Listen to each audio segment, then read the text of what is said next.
CM Yogi Adityanath ने कहा, यह कालगणना मनु ने दी है। राहुल जी, ये आपके नाना ने नहीं दी है, परनाना ने नहीं दी है, आपकी दादी ने नहीं दी है। वॉइस ऑफ शौर्य से विजयलक्ष्मी तिवारी की रिपोर्ट। राहुल जी कहते हैं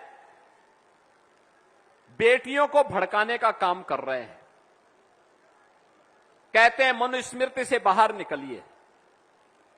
भाई, भारत की परंपरा तो ऐसी है, आप माने या ना माने कोई फर्क नहीं पड़ता है, लेकिन गलत तथ्यों से अवगत तो मत कराइए। आपको मनुस्मृति को मानना है मानिए, नहीं मानना है मत मानिए, लेकिन मनुस्मृति की अच्छाइयों को भी बताइए और बुराइयों को भी बताइए। बहस करिए इस पर। अथर्ववेद जिसकी चर्चा करता हो, शतपथ ब्राह्मण में जिसकी चर्चा हुई हो, महाभारत जिसके बारे में चर्चा करता और मत्स्य पुराण जिसकी महिमा का गान करता हो, उस मनु को आप अपमानित क्यों करना चाहते हैं? आप माने ना माने, कभी हमने नहीं कहा। आप तो राम की विरासत को भी अपमानित करते हैं। आपकी पार्टी ने तो कह दिया था कि राम हुए ही नहीं, लेकिन आज अयोध्या में कल भी आचरण आपकी पार्टी का और आपके नेताओं का आचरण देश ने देखा है, दुनिया ने देखा है। आप माने ना माने, लेकिन याद रखना, आज भी हर सनातनी जिस काल गणना को मानता है, वह काल गणना किसी और ने नहीं दी है। राहुल जी, वह काल गणना मनु ने दी है, और वह काल गणना है जब पलक झपकता है उसको निमेष कहते हैं। हमारे यहां काल गणना पलक झपकने को निमेष कहते हैं। 25 निमेष का एक काष्ठा होता है और एक 30 काष्ठा का एक कला, 30 कला का एक मुहूर्त और 30 मुहूर्त का एक अहोरात्र। अहोरात्र का मतलब एक पूरी रात और दिन मिलाकर के एक अहोरात्र होता है।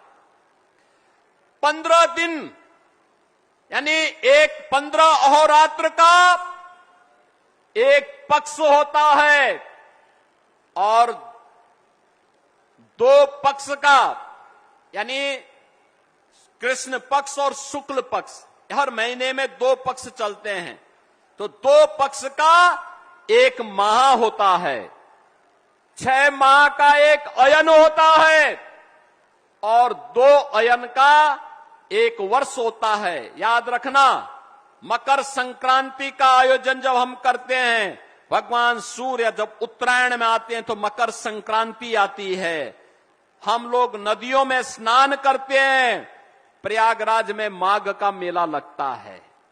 हम लोग जाते हैं, संगम में स्नान करते हैं, और भीष्म पितामह ने तो उत्तरायण आने के लिए अपने शरीर को सरसैया में वेदना में झेलते रहे, लेकिन उत्तरायण आने के बाद ही अपने प्राणों को छोड़ा था। ये 2 अयन का एक वर्ष होता है। और याद रखना, इससे बड़ी काल गणना दुनिया में नहीं। 43,32,000 वर्ष का एक महायुग हमने माना है, एक पर्याय माना है। 31 पर्याय को एक मनवंतर के रूप में माना है और 14 मनवंतर को एक कल्प के रूप में माना है। यह भारत का काल गणना है और ये किसी और ने नहीं।